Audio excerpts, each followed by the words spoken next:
Greetings, my fellow Nigerians, wherever you are across the globe or in Nigeria. I'm bringing one greetings from Jefferson City, Missouri.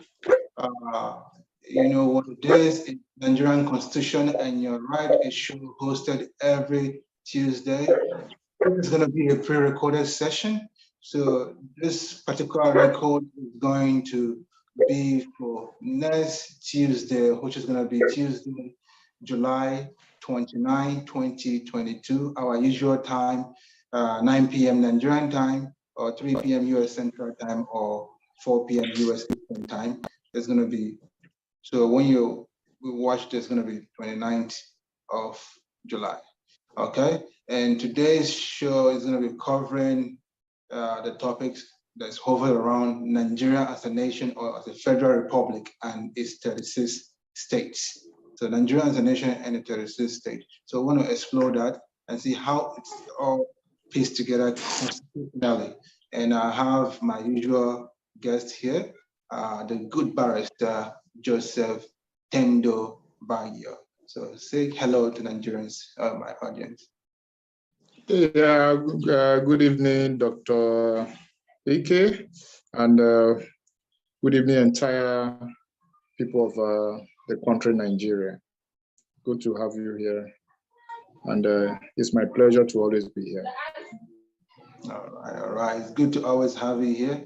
So today we're just going to be discussing about Nigeria as a federation, because our official name is the Federal Republic of Nigeria, which signifies that it is a federal government, or we operate a federal government system, a federal system of government. So in your opinion, as a legal practitioner in Nigeria, would you say that Nigeria is a federal practices federal system of government? And so let me hear your take on that before we go further. Well, flowing from the preamble of the Constitution, where we said we, the people of Nigeria, have agreed to live as a people, as one entity. And if you read further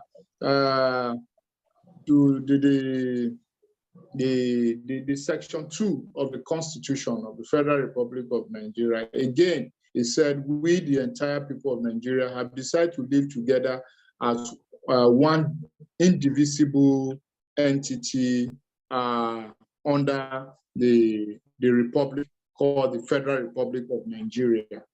And if you go further to section 3 of the Constitution, it has also given recognitions to the respective states we have in Nigeria.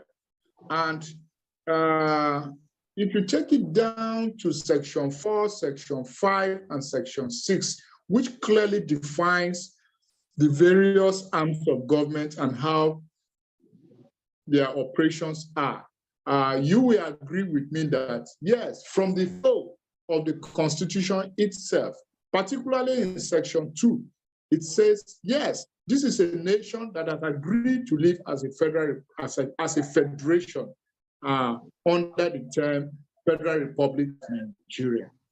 So, as beautiful as that sounds, one will begin to say, ask, okay, what then is the federalism? So the federalism here is, okay, you have the states, the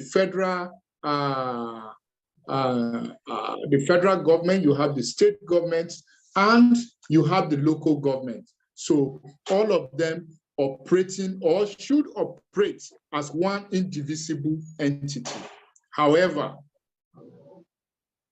from your question, whether or not Nigeria is a true federalism is another conversation entirely, because if it's a true federalism, so to speak, yes, why do we now have what I term as a federalism within federalism, where, yes, the federal government is there, the state government is there, and the local government is there, but you still see the state government administering the affairs of the local government, whereas it should be that the federal, the state, and the local government should sit on one round table and share what belongs to them. But here, you come to the states, you have the issue of joint local government accounts as contained in Section 7 of the Constitution. So these are some of the negations, you know. Then, in terms of appointments of judicial officers and all that, so there are a lot of negations which has called for, where people are saying, no, we don't really have a true federalism, so to speak. What we have is a kind of a federalism within federalism, where, yes, the state and the federal governments are there, but yet the local governments are not free. And again, it goes to tell why there are a lot of poverty in the country, why there are a lot of hunger in the country, and that is why there are a lot of economic underdevelopment, so to speak, in the country, because the issue of local government is more or less an appendage of the state rather than being a unit of their own, based on the true federalism, if we are really practicing a true federalism. So these are some of the negations. Yes, in theory, we may say we are practicing a federalism, but the question whether or not we are practicing a true federalism still remains unanswered as far as the issue of local government administration in Nigeria is concerned. And that is why people have been clamoring, Nigerians have been clamoring, that it is high time the local government becomes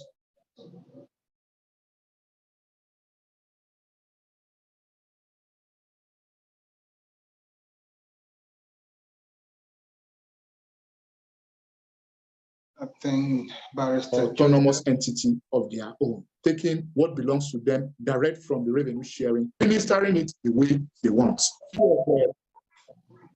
All right. Thank you very much, Barrister Joseph, for that wonderful explanation. So, can you explain that Nigeria is practicing like a federal system within a federal system, and it's not. Yes. It's questionable. It's still the question is still unanswered if truly Nigeria is practicing a federal system of government, as is supposed to be among Committee of Nations that practice the federal system of government. So one of the questions that people have out there about if we are a true federation or not is that in most climate or in most society whereby government or by the country practice a federal system of government, there is some level of independence of the federating unit. So, and this federating unit can be states or provinces or that come together to make the federation. So in the case of Nigeria, it's not province, we have states, and we have a 36 state, which I'm going to read through in our constitution. So we have this 36 state that consists of the federating units of Nigeria. And they are in a federal system, they are supposed to be independent in the control of their resources, and et cetera, et cetera. So what is the problem here in Nigeria? That why doesn't the state have control of its resources as part of a federating unit? Of course, one of the major problems is still lies within the Constitution, because the Constitution has given the powers to the federal government, or the federal government, to own all the resources, all the mineral resources, whether on land or on water. And if you look at section 43, section 44, subsection 3 of the Constitution of the Federal Republic of Nigeria, it says all minerals in Nigeria, whether on land or water, belongs to the federal government. And if you look at chapter 2 of the Constitution, which borders on the fundamental objective and direct principles of state policies, It is the duty of the government to harness all those resources. So it's the power lies only within the federal government to harness all those resources. So at the end of the day, you have the issue of revenue sharing formula. So these are some of the issues. So the problem lies within the Constitution that has not clearly given powers to the states to own their resources. However, in the second schedule of the Constitution, it has, however, given some form of power to the state government to do certain things as far as the Constitution is concerned. But the major problem here lies to the fact that the Constitution has given ownership of all the mineral resources in the country to the federal government, thereby making the states helpless as far as resource control is concerned. Okay, with what you explained now, the Constitution in Section 44 have already given the control of all mineral resources to the federal government. So is it safe to say that the Constitution itself, even having proclaimed that we are a federal republic, have in the same vein weakened the general understanding of a federation among Community of Nations, because it weakened? Most federations give control of resources to the federating unit, but here is our Constitution. Absolutely. Yeah, so our Constitution is going against the principle of federal system of government. Absolutely. And recently, the federal government, through the National Assembly, again, is enacting a law to take over all the water bodies, which is another form of mineral resources again. That is on one aspect. Then there are other subsidiary legislation, like, for instance, the Exclusive Economic Zone Act, right, has also given powers to the federal government to own mineral resources within the 30 and 200 nautical miles within the Exclusive Economic Zone. You know, all this belonging to the federal government. So even water bodies that are within the state, the federal government is still making efforts to take over such water bodies. So those are some of the negations within our laws, whether the Constitution or some of the subsidiary legislations we have in the country, has actually weakened the true powers of federalism. Take, for instance, if you, Dr. Ike, oil is discovered in your community, on your land, automatically the federal government takes over that land and drill that resources. The only thing maybe you are entitled to is royalty. But unlike in America, where land is owned in fee simple, so whatever stays on that land belongs to the law, picking the true powers of federalism, because the federal government is there controlling virtually everything in the country and doing it the way she wants. So that's the problem. So I agree with you that our Constitution, our subsidiary legislation have weakened the true powers of federalism. Thank you very much for that explanation. Because a lot of Nigerians they're trying to wrap their head around it. They don't know, are we truly a federal system or not? And then some people will clearly say, oh, we're not a federal system, we are a unitary system, because you're not sure. And here you, in your viewpoint, in your explanation, you say we are a federal system within a federal system. While some will say, no, it's not really a federal system at all. That is a unitary system. It's because of all these contradictions within our law, within our Constitution, that makes it difficult for the layman like me and that have no legal training to understand what is really going on. What kind of government do we practice? Are we federal or not? And how does it help us as a people? And now we already know that these are a matter of legislation, because the legislative branch of government that make this law, that amend the Constitution, that are and so on and so forth. And these legislators, they come from the federating unit. They represent different federating units. They represent different states. We'll have 109 senators from different senatorial zones. Every state have about 3 senatorial zones, right? And then we'll have 360 House of Representatives representing all that states. So these lawmakers are from a state, and they're supposed to represent interests of those states. So is it that our lawmakers do not understand their roles and their responsibility to the people who elect them to represent them? What is the problem here? Yeah, if I understand the role of a legislator, Dr. Ike, right? Yeah. If I understand that clearly, I summarize it to be 3 roles, 3 major roles. 1, representation, represent your people in the National Assemblies. 2, legislation, make laws that will have direct impact on your people.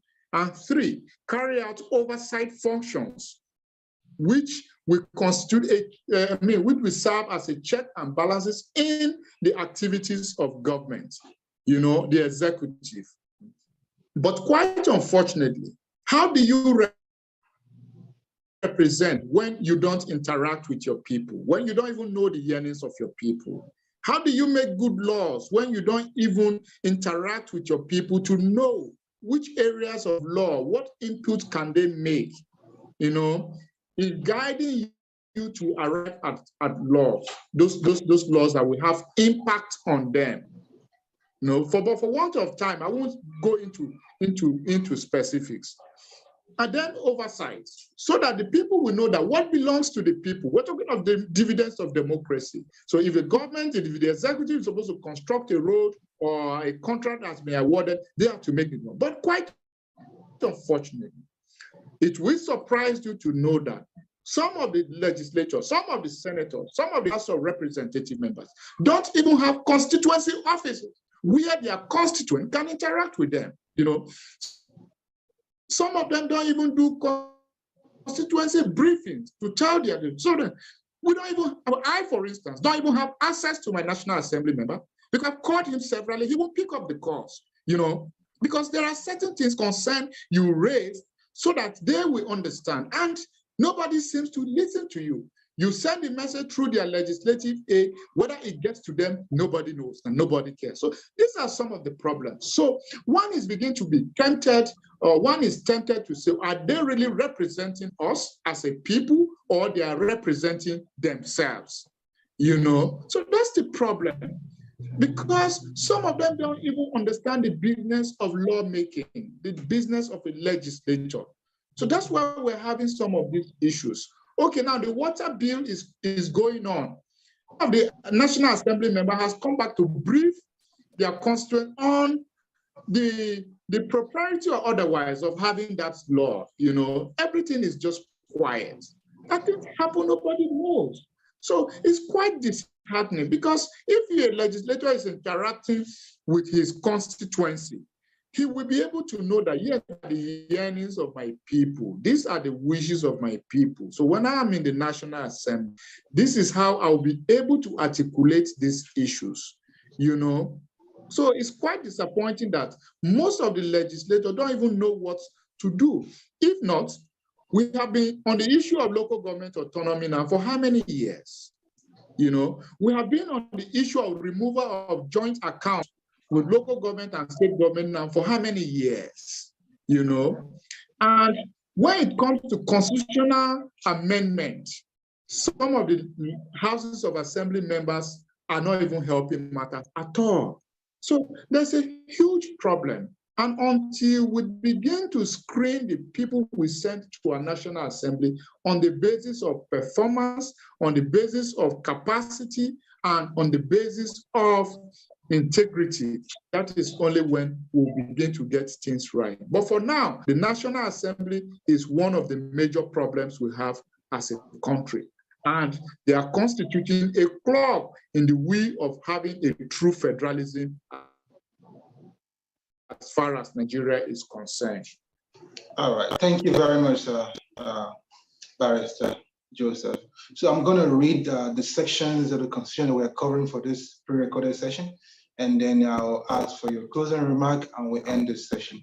And just to add a footnote for the audience, this is a series that talking about, we'll start about the structure of the government of Nigeria, and also the branches of government and the tiers of government. And today we are focusing on the structure of the government, whether it's a federation or not. And or in a nutshell, we're talking about the constitutionality of the Nigeria as itself and its 36 states. That's what we're focusing on today. And we are covering section 2 and section 3 of the Constitution to drive this home. And here is what these two sections says. Section 2 says, Nigeria is one indivisible and indissoluble sovereign state to be known by the name, the Federal Republic of Nigeria. Nigeria shall be a federation consisting of states and a federal capital territory. That is section 2. And section 3 says, there shall be 36 states in Nigeria. That is to say, that's the listed order of 36 states. Abia, Adamawa, Akwa Ibom, Anambra, Bauchi, Bayelsa, Benue, Borno, Cross River, Delta, Ebonyi, Edo, Ekiti, Enugu, Gombe, Imo, Jigawa, Kaduna, Kano, Katsina, Kebbi, Kogi, Kwara, Lagos, Nasarawa, Niger, Ogun, Ondo, Osun, Oyo, Plateau, Rivers, Sokoto, Taraba, Yobe, and Zamfara. These are the 36 states of Nigeria that is supposed to be the federating units, as have been explained by the good barrister. So each of these states of Nigeria are named in the first column. So you can see in the first column of part 1 of the first schedule to this constitution. It shall consist of the area shown opposite thereto in the second column of the schedule. The headquarters of the governor of the state shall be known as the capital city of that state, as shown in the third column of part 1 of the first schedule opposite the state name in the first column thereof. The federal capital territory, Abuja, shall be as defined as in part 2 of the first scheduled to this constitution. The provision of this constitution in part 1 of chapter 8 thereof shall, in relation to the federal capital territory, Abuja, have effect in manner set out thereunder. There shall be 768 local government. So this is incorrect, and this needs to be corrected. It should supposed to be 774 local government. That's what we currently have in Nigeria, not 768. We have 774 local government areas in Nigeria as shown in second column of part 1 of the first schedule to this constitution, and 6 area councils are shown in part 2 of that schedule or schedule.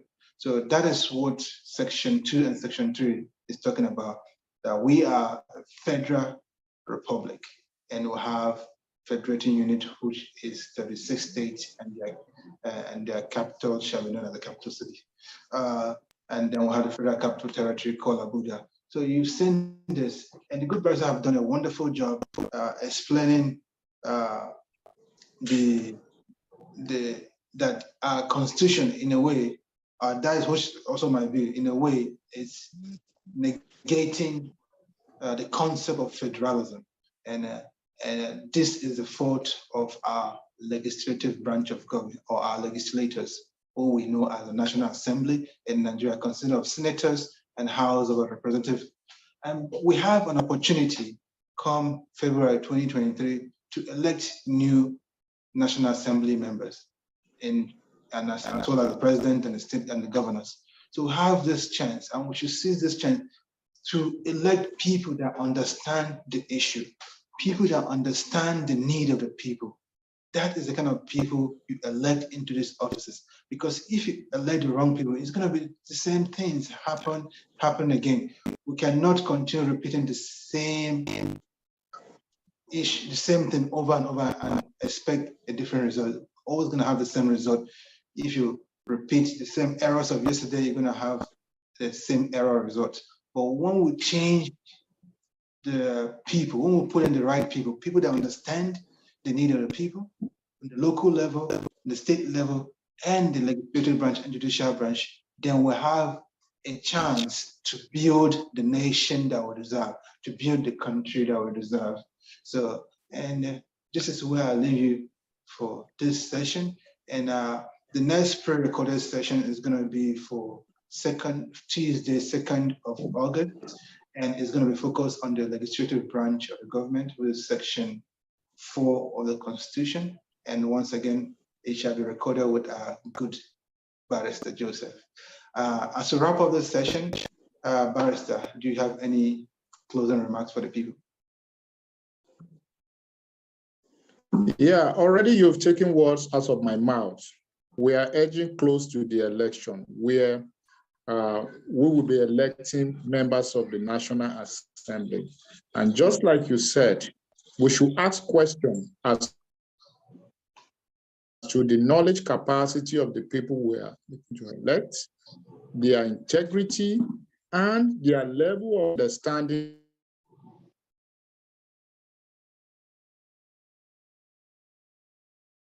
of the business they are away with along central or along all forms of favoritism. Nigeria belongs to all of us, and until all of us join hands to rebuild it, it's only then we can have a country we can be proud of. I'm proud of Nigeria, and I'm ready to always contribute my quota, same as all of us are doing. Thank you. Thank you very much once again, Barrister Joseph Tendo Baggio, right? Baggio. Yeah. Once again, and I will see you in the next session. And please, when you watch this video, share, and so that more people can watch it and learn the same thing that you've learned, so that we can be better citizens to build a better nation that we'll call ours. Thank you once again. And this show is powered by the Global Coalition for Security and Democracy in Nigeria. Thank you for always watching and supporting the show. Goodbye. Yeah, thank you.